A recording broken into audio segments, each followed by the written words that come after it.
Have you ever felt like you're just a number at the doctor's office? Like your 10-minute visit, if you're lucky, ends with everything looks normal, even though you feel anything but normal? Dr. Angela Moore felt the same way, but as a doctor. She did something bold, left traditional medicine, and she built her own practice with the help of others. Evolve Healthcare in Wichita, Kansas. Welcome back, the podcast of Heal Without Harm. And if you're taking your health seriously and looking for answers, this podcast is for you. In today's episode, we dive into the system and why it's not working, especially for women, and what happens when care is rooted in listening, hormones, longer appointments, and real answers. We'll talk aging, energy, modern treatments you've maybe never heard of, and how to finally feel good again. A little bit more about Dr. Angela Moore as we get into this. She is a board-certified physician and co-founder of Evolve Healthcare, where she focuses on women's health, hormone optimization, not just getting normal, but optimizing, and ultimately getting down to the root cause of everything with her functional medicine. After years in conventional medicine, she broke away from insurance-driven care, which I know we talk about a lot on this podcast, to offer the kind of healthcare she believes in and the kind of healthcare she believes women deserve, which is personalized, proactive, and powerful. Dr. Angela Moore, welcome to the podcast. Hi, thanks for having me. Thank you for coming on. I know you're very passionate about this stuff, so I figured if I could put a mic in front of you, you can probably get some good messages out to everybody here in the Wichita area, along with anybody else that chooses to listen. And so as we started talking, I said, what are some main things that you want as a message to come from this? And so we listed down time with patient was very important to you, which I'm sure it's also important to the patient, right? I told you a stat that you'd not heard of, and it was like, doctors usually are interrupting their patients within the first 30 to 40 seconds. Yeah, that's crazy to me. And then another one, I think on average, a doctor gets 2 to 3 minutes with a patient, but you just sounded like you're actually beating that average. So yeah, when I did conventional medicine, it was insurance-based. Each appointment time each patient was allotted 15 minutes of appointment time. But the amount of time I was physically in the room with the patient averaged about 6 minutes.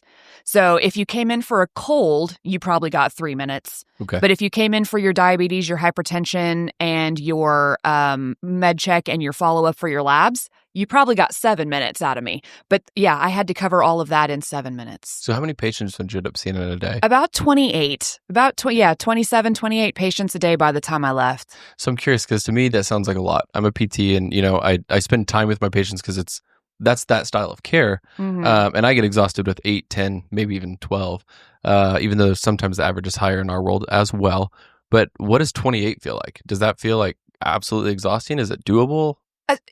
I made it work. It was Touché. doable, but it is exhausting. So I would get to work an hour before my first patient would come so that I could prep for the day. So I had all my lists. I had all my labs ready. I had all of my lists. I knew kind of what it was I wanted to ask.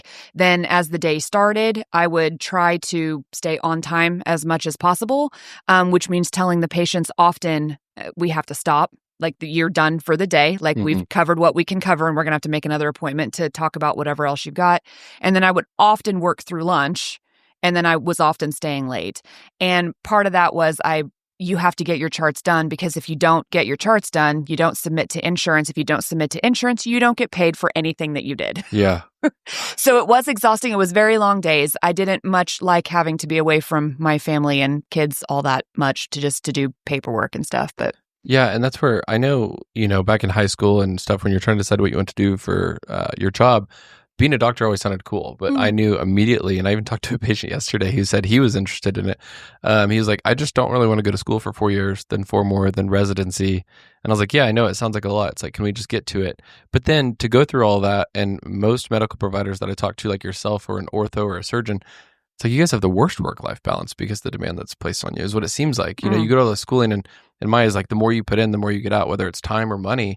And although the money may be there at times, it's like there's no time, it sounds like, right? Right. Because you're just so over-demanded at work. And so that ultimately just sounds frustrating to me. So was that the point that you decided, like, I'm done with this? Or was there other factors that played into you ditching out on traditional medicine and putting patients first? Yeah, with primary care is uniquely suited for the better work-life balance of almost any specialty, right? I do not have to go to the hospital. I don't have to get up in the middle of the night and go deliver a baby. I'm not on call to go up and deal with a broken arm from a car accident, that kind of a thing.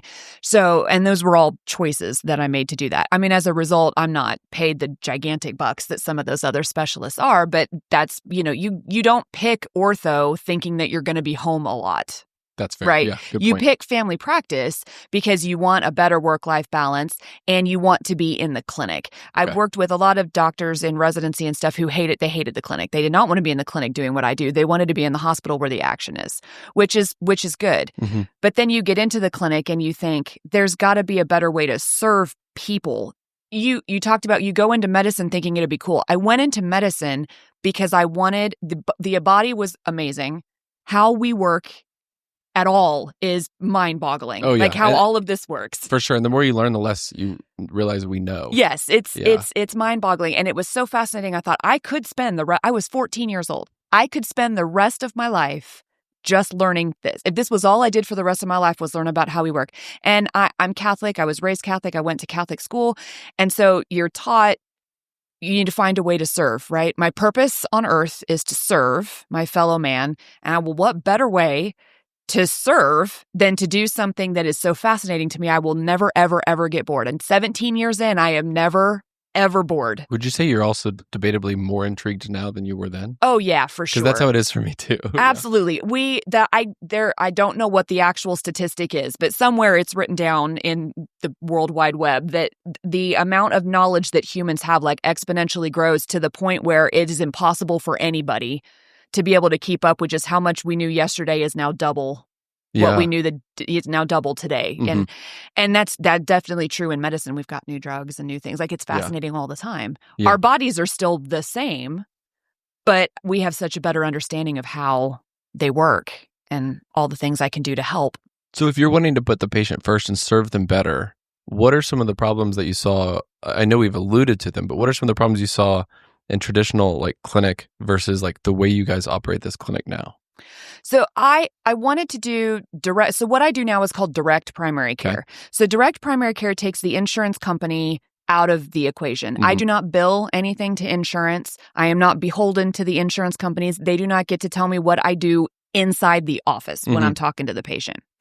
And so as a direct result of that, I can spend however much time I want. So if I was seeing 28 patients a day before, I see maybe 12 to 14 now. I see half that amount.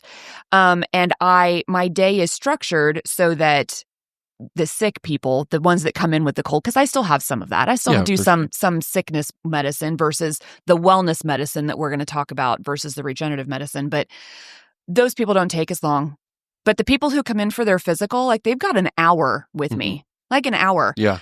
Almost always they apologize to me, say, I asked you so many questions. I'm so sorry. I'd say, are you over time? I will look and I'll be like, you have 15 minutes left. Yeah. Like, is there anything Which is else? double what the normal person would get at your last clinic. Yeah. Is there anything else that you want to talk about? And it is amazing what you find out about people and how they're living and what bothers them and what hurts if you have the time to actually listen to them and ask them questions. Mm-hmm. And that's only half of what it is that I do. The other half of what I do is, okay, so this is what it is we've got going on. Let's come up with a plan. So I spend a lot of time educating. Yeah. Okay. Like, okay, so your diabetes is out of control. This is why. This is what we're going to do about it. We're going to talk about this. Or even more mundane is, okay, so your hormones are not great. Mm-hmm. Be like, well, the doctor before you said that they were normal. I said, I know.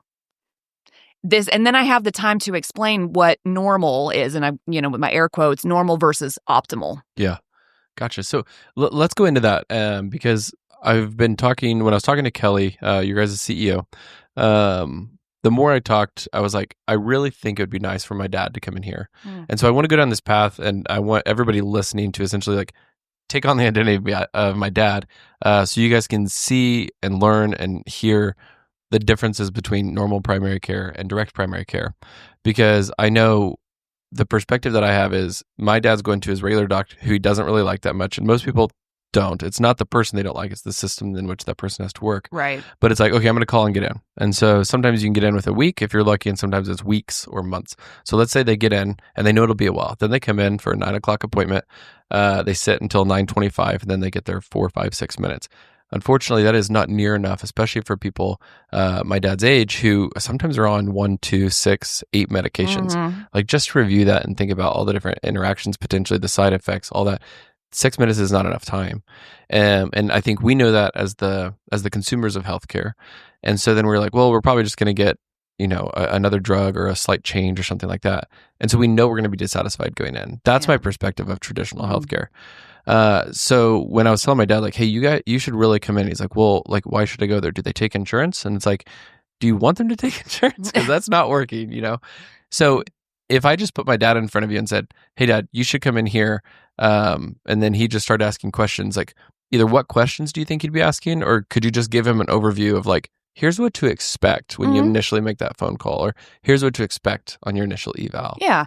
So some of it is a little different depending on what you're reaching out to us for. So some people prefer to keep their primary care doctor so that they can use their insurance for certain things, like, whatever. And then they just see us for just hormones. Because you could just see me for just the hormone piece, and you wouldn't have to see me for all the primary care piece. But so that looks a little bit different. But let's say you were like, Dad, seriously, you got to get away from... I would really like him to come in for direct, just because I want another comprehensive, like I want you to be the second opinion, be like, why are you on these 5 medications? Like, what was this one for? Because, they'll just start stacking them. Right. And meanwhile, like 4, 5, and 6 are only there to help with the side effects of 1, 2, and 3. 1, 2, and 3, yeah. So you call to get scheduled, and typically we get that new patient visit is usually within the week that you call. So okay, well, we'll get you in for that new patient visit. During that new patient visit, I want to know why you're here. I want to know as much as I can about you. So what do you take and why do you take it? Because often they know what they take, but they don't know why, or they know what is wrong with them, but they don't have any idea what they take. And so we got to get down to those things. What surgeries have you had? Then we ask a lot of lifestyle questions. Like, do you smoke? Do you drink? Do you exercise? How is your diet? How do you sleep?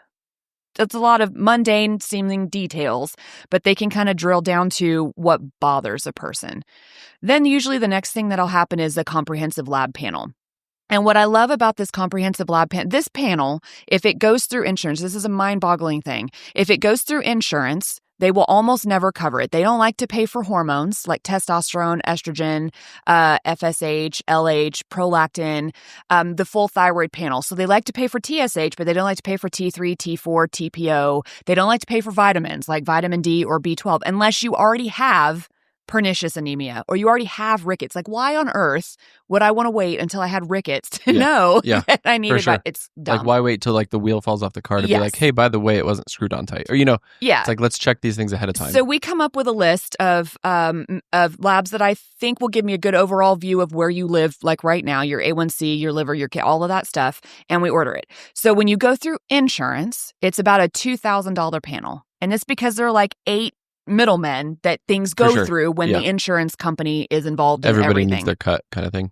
Exactly. Yeah. I mean, the doctor's office, the lab, it's crazy. And so when you cut all of that out and it's just me and the lab for what you would have paid $2,000 for if your insurance was involved, I can do for $225. A 90% reduction. There is no one else between me. It's me and the lab, and these are the labs that I want. If you do not have to bill insurance, if there's no insurance involved, what rate can I give my patients to do this? And I thought insurance was supposed to make things cheaper for us. They are supposed to make things cheaper for us when they were invented, when it came around and it was invented. But like anything in a capitalist economy, you find a way to monetize things, and you can't discount that humans are humans, and you give them enough control and enough power and enough money, then they tend to want more of it, more of it, more of it. But so, man, I'm sorry, I just can't get over the fact that it's $2,000. I know. I told you, bonkers. but it is mind boggling. So now your dad's come in and we've got his labs, and I'm like, okay, so this is what's your dad's first name? Kevin. Okay. Kevin, I'm going to go ahead and schedule you a follow-up to see me next week. This is 4 pages of labs that we're going to go over. I want to do it in person. Yeah, absolutely. So almost never did the patient say, I really don't want to do that. They're like, okay, cool. They're like, cool, tell me everything that's wrong with me, please. Schedule him his follow-up. At that same time, I'll be like, maybe he didn't know what his medicines were. So I'll be like, bring your bottles with you next time so that we can do this. Or if there's something missing, I'll be like, let's see if we can track this down between now and then, or whatever the case may be.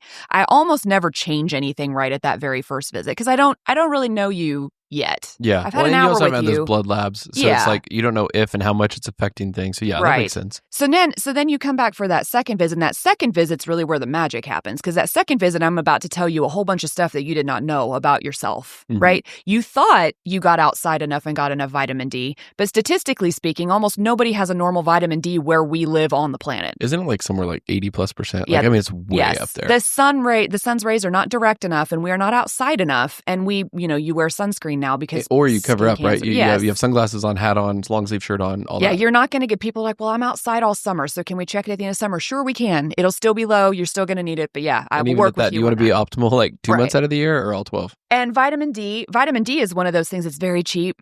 It's very cheap to take. It's very easy to take, and you feel like a whole new person. It helps your immune system. Like, it helps your energy level. It helps mood. Like, it's crazy. So anyway, he's going to come in, and I'm going to tell him, okay, your vitamin D is low. Maybe your B12 is low. Maybe he has pre-diabetes, but not diabetes. He's full diabetic. He's insulin shooting. Okay, so he's on insulin, and he's got diabetes, and I'll be like, okay, so your A1C, like, depending on your age, our A1C goal is this versus this. So it does change? It does change. Okay, Hypoglycemia is a lot more dangerous to somebody who is 70 than it is to somebody who is 30. A 70-year-old gets hypoglycemic and falls down and breaks a hip. You've ruined their life. Yeah. Yeah. 30-year-old falls down, he's probably not going to break his hip, and that's fair. He's going to go on with his life. But so the rules are a little bit different, and the high blood pressure rules are a little bit different, but where kind of the optimum is supposed to be, because you went to medical school and you went to residency and you got trained in all this stuff. But what they don't talk about is whether or not his hormones are at play here. So let's say that your dad has a testosterone level of, let's just say it's 290. Okay. So 290 That's normal, right? is in the normal range, right? So it's in what's called the reference range. So reference range is just a random sampling of men, mostly at different ages and stages of their lives, and it just gives you a range, and that range is usually 260 to like 950. Is usually the range. And if you look historically, it's skewed lower over the last few decades. Okay. So for reasons that no one fully understands, men in general are making less testosterone now than they did in the 1950s. Okay. We don't know why for sure. There's a lot of theories out there about our environment and our foods and all those things, but we don't really know. So your dad's testosterone is this, and your dad is like, well, I am still really active. Like, I still want to go out. I still want to do that. I travel to see my grandkids. I take my wife out on dates, and I want to do stuff. I want to be active, and I have no energy. I got nothing in the tank. Like, I was like, okay, well, your blood sugar looks okay, so it's not that. Your liver and kidney function looks okay, it's not that. Your vitamin D is terrible, that's going to be a factor. Your testosterone is terrible, that's going to be a factor. How do you feel about maybe trying a little bit of testosterone for that? He said, well, my last doctor said it was normal, or I didn't need that, or it was bad for me. A lot of those things. So, okay, well, it's not normal. It's not normal to feel crappy. It's really not. But I mean, society acts like it though, right? Like, yes, you're old. Oh, you're 64 or you're 50, so get used to it. And it's like, can we not just suck it up? Can we find the problem here? Like, it's, or even if it's not a quote unquote problem, it still doesn't, you don't feel like you don't feel good. You don't feel like you. So even if it's not a problem, even if I'm looking at something and I'm like, okay, well, this is probably not directly affecting like everything in your day-to-day life, but it probably is affecting your overall energy level. And that is a problem now for you. And so if it's a problem for you, it now has become a problem for me. Yeah. And I have time. Surrounding family, like you said, too. And I have time to dig into that and be like, okay, well, these are now your options for how we're going to supplement the testosterone. I prefer to work with bioidentical hormones. Okay. So bioidentical hormones are plant-based hormones as opposed to fully synthesized in a lab hormones. Okay. So you can use smaller amounts usually to get a better effect. They're usually better tolerated by the patients. They're lower risk. They just tend to be a little bit on the safer side. And I can usually find a method that's going to work there's more than one way to do just about everything that I do. And so I can usually find a way that's going to work. And so by the time your dad's his second appointment is over, we have a plan. Yeah. We have a plan, and before he has left the office, he knows when he's coming back to get rechecked on that plan. He knows how to get a hold of me, whether he calls, whether he goes through a patient portal, however it is he's going to get a hold of me if he's got questions. He knows when he's doing his lab and how he's got to do his lab. If he's doing his lab here and paying cash for it, he knows what it's going to cost him. If he's doing his lab, and if you have insurance and you want to use it, that's fine. we're just not going to draw it physically in our building. We're going to send you to a different building where they can take your insurance. We send you to a LabCorp draw station. Yeah. They'll draw your lab. If you need an x-ray place will come here. If you need it, it's $50. Well, that's not bad. Or if you want your insurance to pay for it, they're a third party. They're not me. They'll take your insurance. So, I mean, I can work with a lot of stuff, but we figured that out. So he's told me I want to use my Medicare for this because they'll pay for it. Like, great. We'll send you there and you'll have that done. And often I find that only happens once. They'll go to do their follow-up lab at the outside lab, and then they'll get a huge bill for what their insurance did not cover. That doesn't happen as often with Medicare, but with commercial, if you have a high deductible plan, usually your labs go to your deductible. So you're paying 100% of the jacked up insurance price, not the direct-to-consumer price. What I've also seen, too, is, right, like, they'll be like, oh, that's, like, covered. Covered doesn't mean paid for. Covered means they've got a contracted price, so they'll bill out $2,000. Insurance will oh, we'll knock that down to $1,700. Right. It's like you could have got 7 tests. Right. You knock that down. Price. Yeah, knock that down to $1,700, but your deductible's not met. So that $1,700 is yours. Yeah. Your responsibility. So far, just to point out differences. So dad comes in and you run all these labs. These labs aren't even ran at regular PCP clinics. Most of them, yeah. Yeah, like because you have your what? There's the metabolic panel, and there's a couple others that are like standard. Yeah, so so diabetic, he's going to get an A1C, he's going to get a CBC, he's going to get a CMP, he's going to get a lipid. Okay, like those things are. That's the basics. Yeah, right? And those are generally covered and all absolutely. that. And so already at this clinic, first of all, you've had the time to just like listen to him, which I think is so foreign to people. At least in my clinic, I'm like, "What do you think is going on?" And they're like, I don't know. You're the professional. I'm like, I know you've Googled this. Please tell me what you think is going on. And then that'll give me a bunch of answers with people, right? And so it's funny. It's sad, probably more than funny. But when you put that person kind of in the driver's seat and you ask them, they're like, I don't know. So already there, you're already running tests that weren't ran before. Right. And then you're looking at them through a different eye. You're saying, hold on, there's normal and there's optimal. And you're considering not only his age, but where is this reference range coming from? And then you're cross-referencing that with symptoms. Right. Like, do these align? Because in my perspective, tell me if I'm incorrect on this, because this has been, tossed around in like the locker room kind of conversation of, oh, well, I'm normally 850 and in the last 5 years I dropped to 300, but I'm still normal. Like, is that a problem? Because like, if you're used to 850, now you're at 300, but you're normal that whole way. Like, is that something that would still be, would you want to address that? I would. I think that's the question, yeah. I would, assuming that you have told me that something about it bothers, that something else changed. Now, if you come to me and your level is 300 and you tell me you feel fantastic, like I feel fantastic, my lens changes a little. So then I'm not so much symptom driven for you, but I'm, okay, well then, is there a family history of Alzheimer's disease or osteoporosis or heart disease or anything else that optimizing these numbers might benefit you in the long run, but you don't necessarily feel right now? So you just switched from symptom treatment to proactive. Yes. Gotcha. Yeah. Okay, cool. And if everything goes exactly like it is supposed to, I get there on everybody. Cool. Usually you come in and it's symptom driven, but after I've got your symptoms controlled for whatever it was that you were worried about before, now my focus can fully shift to how do I help you with preventative medicine, and how do I help you age well, and then it shifts from sickness medicine to wellness medicine. Now we're here, how do I keep you here?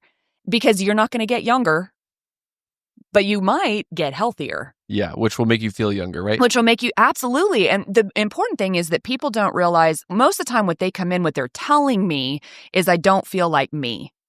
That's not what you say. You don't walk into your doctor and say, I don't feel like, you walk into your therapist and say, I don't feel like me, right? But you walk into me and say, oh, my head hurts and my hips hurt all the time and I'm tired all the time and I have no libido and whatever else. What you're saying, I don't feel like me, and I would like you to help me find me again. And so I spend most of my day doing that for people. Yeah. But once I found you, and now I know you, I know who you are, I know where your numbers need to be, and now I can focus on, oh, hey, so these other things that you've got going on.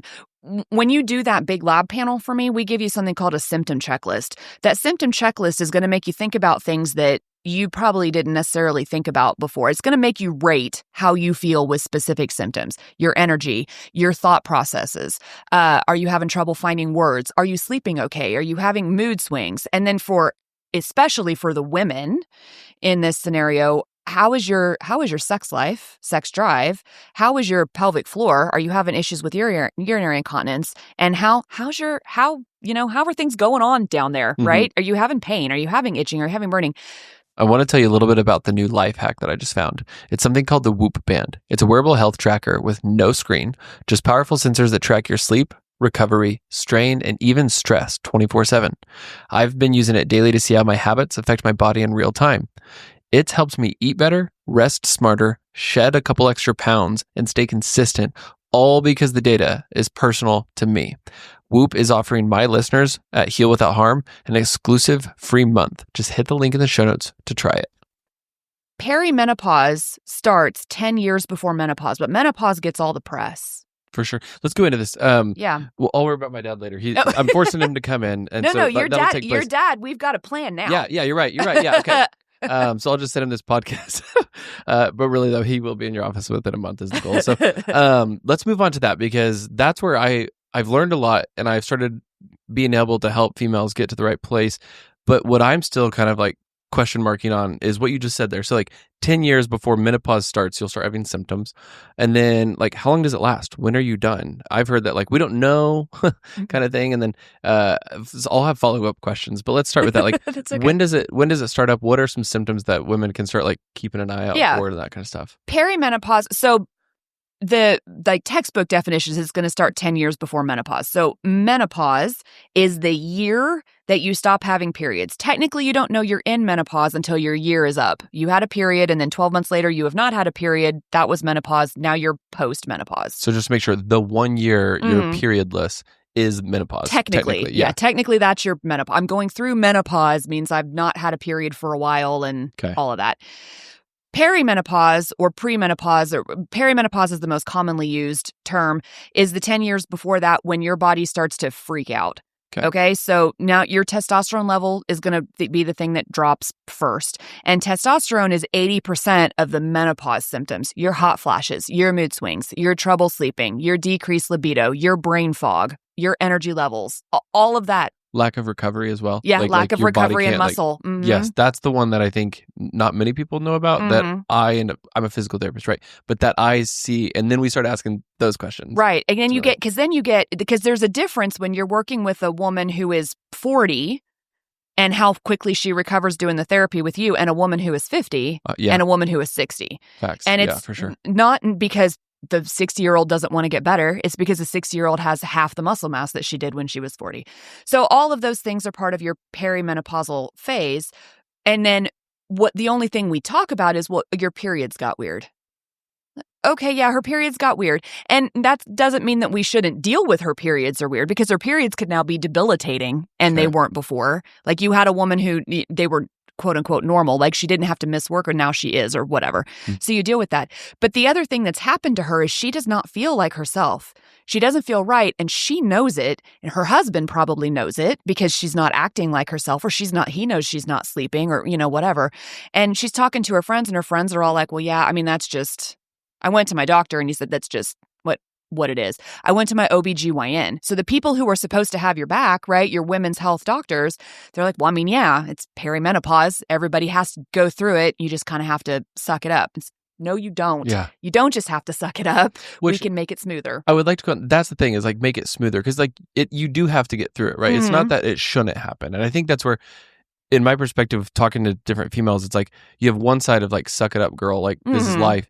And then you have the other side where it's like, I don't want any of this. It's like, well, it sounds like a passage, right? Like just going through puberty, yeah. Like you have to get through it, but there's ways to deal and to decrease symptoms, and like you get control over that to where it doesn't have to completely rule you. Is that yes? I don't want to make it sound like I can stop your menopause. I cannot stop your menopause. But it's you like will have to you go through shouldn't menopause. have like that severe of symptoms. But or like all we have to do is alter that. Yeah. And it's just anybody who has been just told that this is just the way it is and there's nothing we can do. Anytime you hear that with any condition, you should get a second opinion. It might be true. It might be there is nothing that can be done for whatever said condition is. But just in case that's not true, you go talk to somebody else and just kind of see. But in the very specific instance of perimenopause and hormones and those types of things, if one doctor has told you, well, I mean, you can't do anything about this, you just kind of have to deal with the symptoms until once you were in menopause, I can give you estrogen and then we can deal. you've missed the boat completely then Okay, at yeah, that point. yeah. And so that's when you need to come find somebody like me, somebody Yeah. who works with hormones all the time and says, okay, I can smooth this out I can make it so that you don't lose that muscle mass. So women need to know lots of things. But what women need to know is that their muscle mass is their most important health currency. Mm-hmm. Without their muscle mass, they're not going to age in the healthiest possible way. They're going to have more pain. They're going to have more weakness. They're going to have more disease. Your muscle is what keeps the metabolism of your body running, and your metabolism is going to get slowly turned down and down and down and down and down the older that you get. And so if you can keep that muscle on board, you will, there's study after study after study that proves that you will have healthier outcomes if you can keep that lean muscle mass. And the lean muscle mass, I think, it not only plays into like calories burned per day, which of course always gets the, the press of like burn calories, stay skinny, all that kind of stuff. But what else do you mean when you say like keep your metabolism up? Is there other things that you're referencing there? Yeah. So that's going to be a hormone balance issue. So optimizing your thyroid is going to help optimize your metabolism as well. It's going to help you balance, healthy weight and all of that. You don't want a person to just go to the gym and exercise all the time, but not have any of the building blocks that they need to make that matter, right? So as you're going through perimenopause and then menopause and you're losing that testosterone until eventually your level is 4, which on the women's scale is okay because it's between 3 and 50 is what's considered quote unquote normal. They've got a level of 4. You have none. You have none. Yeah. And you just have fumes in the tank. Yes. And it's going to be incredibly difficult to build muscle if you don't have the building blocks for it. So making sure that you're optimizing those things while you're going through, because it's so much easier to save your muscle than it is to build it from scratch. Oh yeah.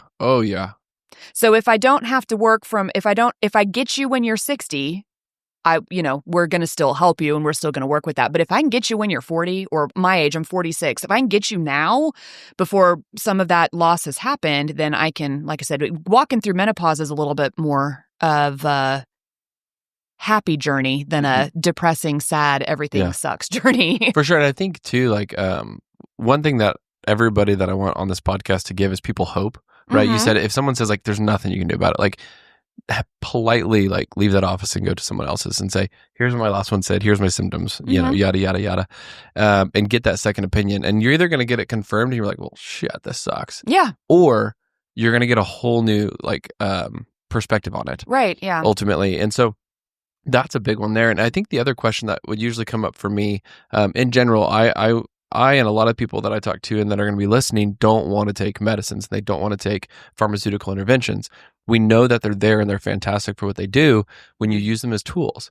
And so I think a big question that comes up revolving with me when we in clinic get into these conversations is, am I going to have to be on this stuff forever? And then what does that look like? Can we taper off? Can this be like almost hormone like optimization through this and then we can pull back? Or what does 10 years from now look like for this? What does 20, 30 years look like? So for women, I tell them, as long as you want to be active, think of this as this is permanent. Okay. The dosing is going to change from time to time. Maybe the method, maybe we switch back and forth between different methods of how to deploy the hormones or whatever. But you're going to want to once we start them and you feel better, you're going to want to stay on them, because once we take them away, you're going to go back to having none, because you're not going to get younger. I can't reverse aging. I can slow how you feel as you age, but I can't reverse it. And so you're going to end up getting to this point where you're going to have none if you stop it. So if you are at that point in your life where you're like, I'm not going to travel anymore, I'm not going to work anymore, I really don't want to do anything, then yeah, we're going to stop it. But if you're still traveling and you're still working, you're still want to be independent and doing all of your own stuff, you're going to want to stay on the hormones. With certain things, the vitamins, because you're going to take a lot of vitamins probably when you come to see me, because it's just we're vitamin deficient in so much stuff. Our food is not the same as it was. Yeah, for sure. It's just not. But those vitamins might not be permanent, or the doses of the vitamins might not be permanent, or the frequency or something like that. And if I have done my job well, and we have gotten you to a state where you're actually healthier, maybe some of those chronic disease medicines that you came in on, maybe those are the ones that we can get rid of or decrease, or, not have to take as often. Gotcha. That makes sense. There's another question that popped up as you were going with that. Lost it there. No worries. Okay, so gal comes in. Let's say, let's walk through this journey just one more time real quick. So gal comes in at 42, complains of hot flashes at night. I've been working out 3 times a week for the last 6 years, but this last year, like I am just sore. Like I go to the gym sore from the workout 2 days ago, type of thing. And I've been seeing this PT and like it's kind of helping. I'm doing the exercises they recommend, but I just don't feel like I'm moving things forward. Like what does that conversation look like when they walk in here? Having those types of reports. Yeah, so that person probably found me specifically for hormone optimization. She probably has a friend or she Googled or something and was like, I need to know what's going on here. So she's probably come in having already asked her doctor to check her hormones and her doctor's probably told her no. Again, because insurance doesn't pay for it and we're conditioned in that system to not order stuff insurance doesn't pay for because we don't want to get yelled at, right? Yeah. I would get I'd have a patient come in. I'd be like, well, I want to check this. They'd be like, well, is it covered? I would say, I don't know. We'd order it. They'd get stuck with a $2,000 bill. I'm the bad guy, right? And guess who's actually dictating care? Yes. Insurance company. So this person has probably come in from a doctor who is like that, and I just don't want to get into that. So she's found me and I've probably already got her labs in front of me. Right. So if you're coming just to see me for hormones, you've done your lab before you get to me. So she's come in and now I'm going to go through her labs and be like, okay, well, here's the problem. You're 42. Your testosterone level is like 12 or 14. So it's at the low end of the reference range, but it's definitely suboptimal. So if the reference range is like 4 to 50, I probably want you between 80 and 120. That's where most women feel the best. Yeah, that's also a very big difference than yes, the reference it's a range. huge difference. And she's 14, this lady, right? She's 42, she's 14. She's filled out her symptom checklist for me. And on that checklist, she's also marked some of the other things that she didn't mention to me when we first met. Like she's maybe got some urinary incontinence too. Maybe she's got some low libido. She really likes her husband, but they're fighting right now because she doesn't want to have sex. And that's, a real deal. But she just assumes I can't fix that. So she doesn't even tell me. Yes. Right. So we are going to talk about that too. And so at this point now I've got her numbers and I'm telling her all of this and she's probably crying.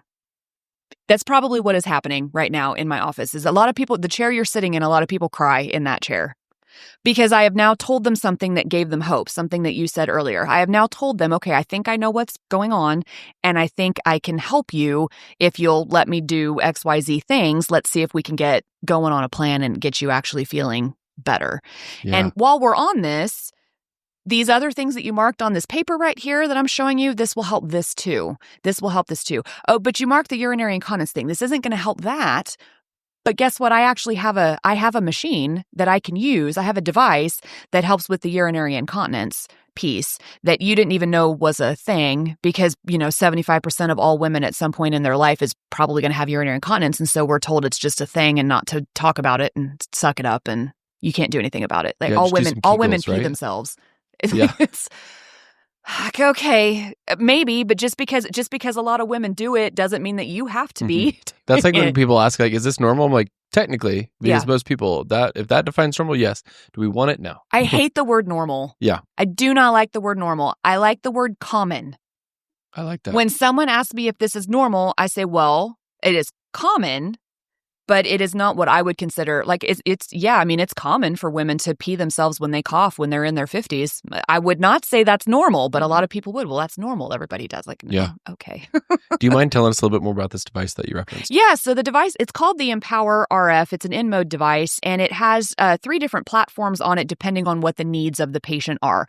But basically, it boils down to doing direct intravaginal treatments to improve vaginal wall health and pelvic floor health. So your pelvic floor is a sheet of muscles that's supposed to work as kind of like a flat sheet, right? It's supposed to be kind of this flat sheet of muscle here that keeps your bladder out of the vagina. Right? We want it up here in its own space where everything works like it's supposed to.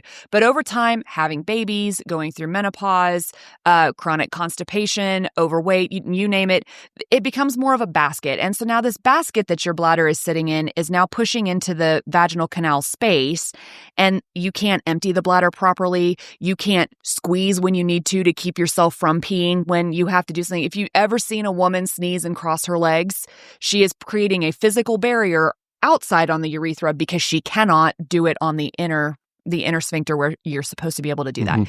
So what my treatments do is they help target both the vaginal walls and then the pelvic floor muscles to bring everything kind of back up to a more normal space. It's almost impossible for a woman to Kegel her muscles stronger. So remember when I said earlier, it is easier to preserve the muscle than it is to regrow the muscle. The exact same thing is true here. If I can get you in my office before you go through menopause, before this is a huge deal, ideally after every baby that you've had, I can treat the pelvic floor and I can keep it stronger so that you have less of this when you are older. And so, like I said, they do different things depending on the other needs of the patient, but they're all designed to target those specific structures to keep everything where it's supposed to be. How much do you know about like pelvic floor rehab, like pelvic floor PT? I don't know tons about pelvic floor PT. I have had patients who have gone to pelvic floor PT and found it immensely helpful. And I've had patients who have gone to pelvic floor PT and not found it helpful. Just like I have had patients who have had bladder slings and found them helpful, and patients who've had bladder slings and found them awful. So it just kind of depends on I think it depends on how far gone the pelvic floor is, how good the therapist is. You just like my tools. If I if I had inferior tools. Yeah. If I look at, you with Dio best after your name and another Dio, like we can't compare you equal. Like we've already pointed out differences on the systems you're operating on, knowledge you have. Absolutely. And all that kind of stuff. And the reason I ask is because, from what I know of pelvic floor PT, we have a pelvic floor therapist in our office, and it seems like you guys are going on the same goals. You're using different tools and potentially getting the same outcomes. And so that's where I was curious, because your perspective, you would use this machine to help out, and then she would use, strengthening assessment and maybe internal work and stuff like that. So I'm curious at what point in time someone would be better qualified to go here for that, and someone would be better qualified to go to her for pelvic floor PT. Do we mix those two? When does one ask for the other for help? Yeah, and that kind of stuff. What are your thoughts there? So truthfully, the best order of operations is to do the machine treatments first because they're so much stronger than what you can do on your own. Okay. So even with a physical therapist on board, mostly you're using your own muscles to strengthen your muscles. So does this help the muscles contract for you? Yes. Everything? It's almost like, TENS unit type stuff. Yeah. So one of the devices is actually an EMS machine. And so it's basically it's doing 1,000 super Kegels in the span of the 30 minutes that you're on the machine. So I'm helping you do something that you cannot do for yourself. Now, once the muscle is stronger, then PT, or preservation of it to go long term, that's when your PT is going to be immensely helpful. So now we've fixed it, so to speak. And now how do we keep it? How do we keep it there? So how do we teach her? Because my machine doesn't teach you how to do it on your own because it's going to do it for you. Yeah. And I am not a pelvic floor physical therapist, so I don't necessarily know how to optimize her doing it, maintaining it on her own later, but a PT would. Yeah. So the preferred order of operations would be I make the muscle stronger and then you guys keep it there. But if she gets to PT first and PT isn't getting where they need to get, then it's okay. So I need you to go here and do this first and then come back. Yeah. So let's get it stronger this way and then you can come back and we can keep it strong this way. I can teach you how to keep it there. If we were just to pick 100 women that are going to your clinic for this device, they reach out and they're like, hey, I want to try that. Or they come to pelvic floor PT with problems with their pelvic floor. 100 women, how many of those are probably having some sort of hormone issues that you could help? If we've got 100 women overall, we've probably, so assuming that they are not in their 20s. Let's assume all of them are 35 to 65. So probably all of them. Okay, that's what I figured. Yeah. And that's what I wanted to highlight. And I know that's not a hard number. That's, perfectly random control trial. But I think that's what the thing is. And is, in my experience, someone will show up with shoulder pain. Let's go back to just my world in particular. Shoulder pain. And it's like, you would have, an internist doc say, oh, this might be liver, referring to the shoulder. And I'm like, that's probably rotator cuff. Like, it's straight up rotator cuff. And then you have, a blood doc, a hematologist. Thank you. Hematologist, like, maybe there's a blood clot somewhere. We all see that body differently. And so then for me, I'm like, well, what if all three of us could treat in all three of our individual ways and help that person? Like, where was the problem really?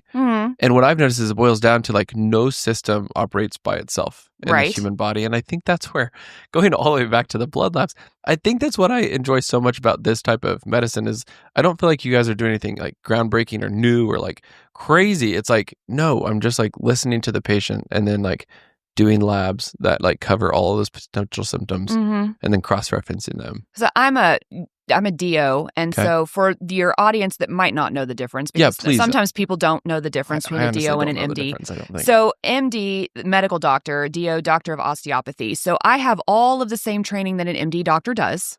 It's medical school. Like I learned all of the same stuff, but I have a little extra training in OMM, so osteopathic manipulative medicine. So a little bit of kind of like what a chiropractor does for people who don't really know what. I don't do a lot of that stuff, but I have the training in it. And what that has done for me is I know how the body is supposed to work together from the joints and the muscles standpoint, right? So now I have all of the, how the organs and everything, nerves, blood vessels, all that stuff is supposed to work, plus how the joints are supposed to move. And if they don't move, I could theoretically help them move better. And then we also get a little bit more training in complementary and alternative medicine. So your vitamins, your minerals, your maybe your regenerative medicine type stuff and those types of things. And what that brings to the table, what I think I bring to the table, maybe more so than some of my MD counterparts that are still doing the traditional medicine route, right?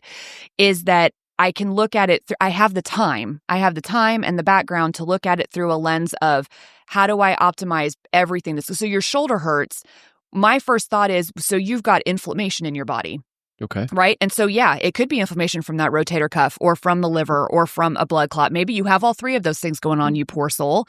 But at the root of it, you have inflammation in your body. And so now if it's the rotator cuff and we fix that, how do I keep that from being a problem again? How do I decrease inflammation overall? And so maybe that's a hormone thing. Maybe it's a vitamin thing. Maybe you have an autoimmune condition that you didn't know about. And so your body's always inflamed and we need to do an autoimmune protocol diet. Maybe it's a diet switch that you need or something along those lines.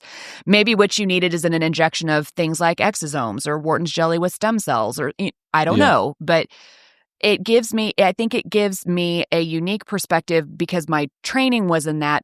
Plus I left this sphere where somebody else is telling me what to do and how to do it all the time. And I can be like, I can fall back on, well, I remember learning about this, but I never got to use it. Yeah. Like I have all these things. So DOs, a lot of people, they'll look at DOs are, you're the ones that didn't get into MD school. So I did. I chose to go to DO school because it had a philosophy that felt better for me personally. Yeah. I think always this is what I wanted to do. I just didn't know how to get here back in 2004. Yeah. And I think a lot of, I'll say kids, because at that point in time, we kind of are. That's the frustrating thing. It's like we're all like hoodwinked in a way of, oh, here's what I want to do. And it'll be like, all right, go to med school. And then you pop out and then it's just like, go right into the assembly line of like doing algorithm medicine of like, hold on. They said they have pain there. Okay, we'll get you an x-ray, which will probably not show anything, but it'll satisfy insurance. Then we'll do injections. If that doesn't work, then we'll get an MRI and potentially do surgery. Like that's the path. And there's no questions asked, no further investigation on what's going on. And so then you're like, well, this is not what I signed up for. Yeah. And those are all separate appointments for the patient. Oh, yeah. Because the patient came in and now you've ordered an x-ray, so they're going to have to go do that. And then they're going to have to come back. And then they're, copay every time. And then don't worry, in 9 months, you'll get lots of bills. Right. Yeah. And, it's crazy. We're bouncing around quite a bit here. Sorry. But no. Then we go into one thing that you mentioned towards the beginning was price transparency. And I think this is where we'll end, and then I'll ask some fun random questions with you. But is price transparency. And this is where I see a lot of people almost get turned away because you're like, here's what it costs. And they're like, I don't know about that. And it's like, would you rather a 9 month from now bill? Because my wife and I went to the ER 3 times in the last year for my daughter.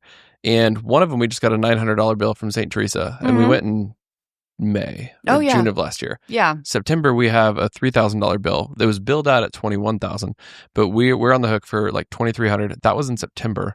And we have a bill from February for like $1,200. And it's like, if I knew that's what I was going to be paying at the get-go, granted there were emergency room visits, so different story. I would think differently, but everybody just like, nope, you're going to treat me now and then I'll worry about it later. And I feel like when you put that number at the beginning, it shies people away, but I don't know where my question is here. But what is your experience with price transparency, and how would you talk to someone at the beginning through that of like, no, here's what we charge and here's the differences? The vast majority of people that have found me through whatever way that they have found me don't balk at it. They know they've come out of a system that they've gotten those surprise bills and they're like, oh, it's only $100 for a joint injection. It's like, okay, so how much will I get billed for later? I said, no, that's the whole thing, because it's just me and you. I don't have to bill insurance, and then I don't have to pay a person to send a bill to insurance and then wait to see if the insurance pays me anything for that, and then figure out all the math on the difference, and then see if there's anything else. And then also pay somebody in another room to run all those numbers. Yes, I don't have to do any of that. It's just me and you. I know how much the medicine costs.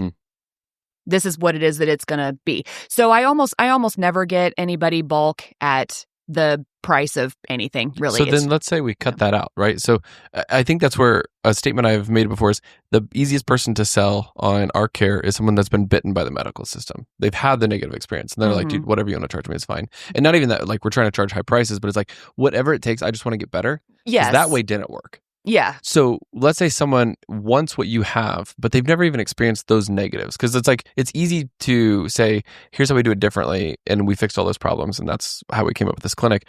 Like, how would you navigate that discussion from the get-go to be like, listen, here's what you can expect over there? Because that's one that I've not like solidified. Like, how would you get that? I think that person is going to be a unicorn that hasn't been bitten by the system, unless they're really young. Which, okay, yeah, usually it's the 20 to 40, but 20 to 35. yeah, the bulk of the people who are coming to see me are in their 30s or older, right? I have some that are in their 20s. I have some that are I have some children, and all that, but the bulk of them are going to be older. But if you had somebody who had not been bitten by the system, I would just tell that person, if you are concerned that what it is that I'm doing is too expensive for the way that I do it, I would encourage them to get a second opinion.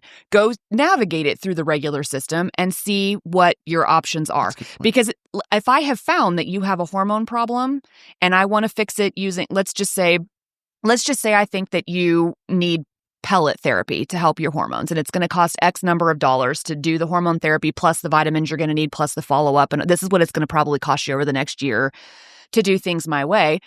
Go see your OBGYN, tell them exactly what you told me, and then see what your options are there, and then you can decide what you want to do. Because I already know you're going to go talk to them, and they're going to tell you that there's nothing wrong with you.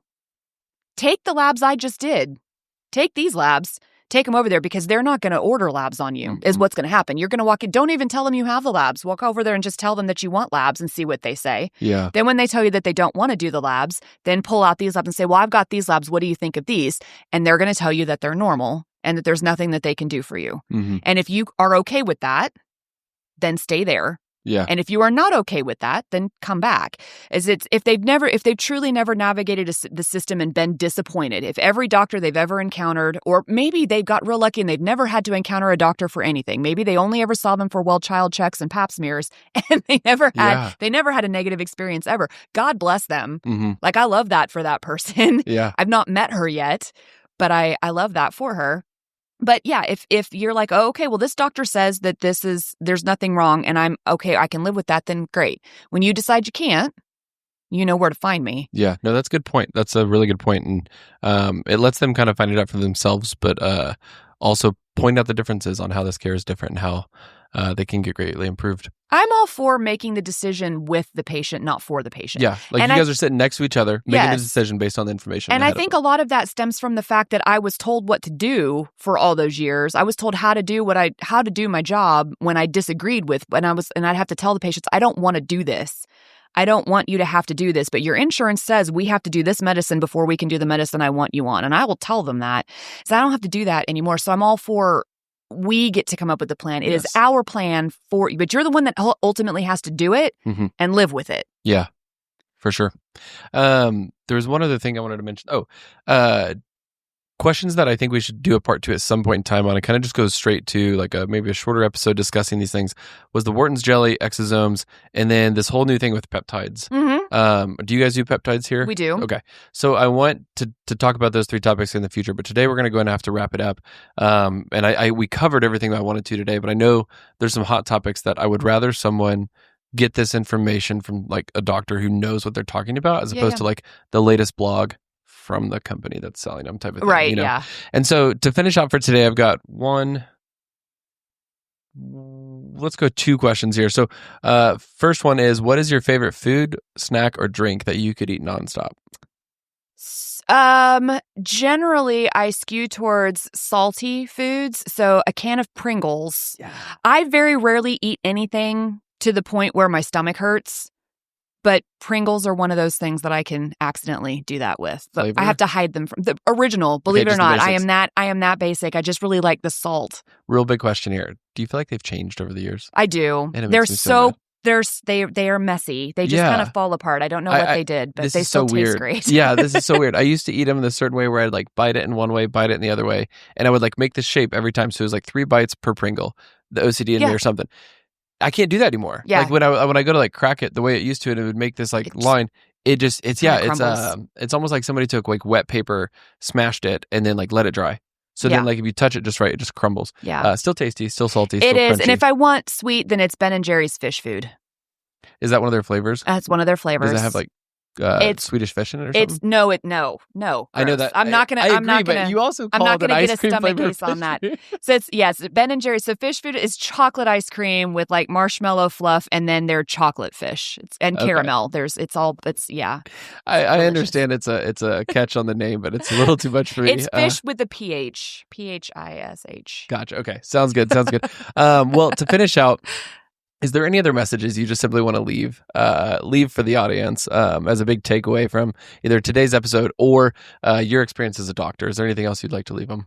I think the main takeaway for the audience is if you are unhappy with how things are going for you, or you just don't feel like you're being listened to, or like there's something wrong and you can't get to the bottom of it, come see me or someone like me and just start with a simple lab draw.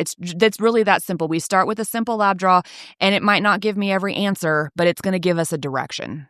Well, yeah, and I just want to bold, underline, and put a little asterisk and say a lab draw from here.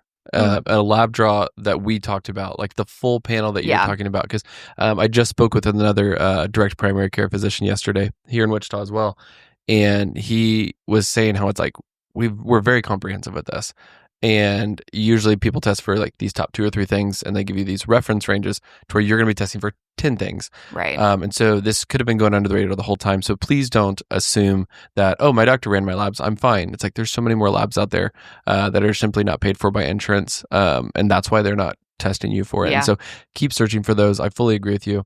I had written down to kind of finish out with, if you've ever walked out of a doctor's office feeling unseen or unheard, this episode of Dr. Moore's story is proof that healthcare can and actually does look different.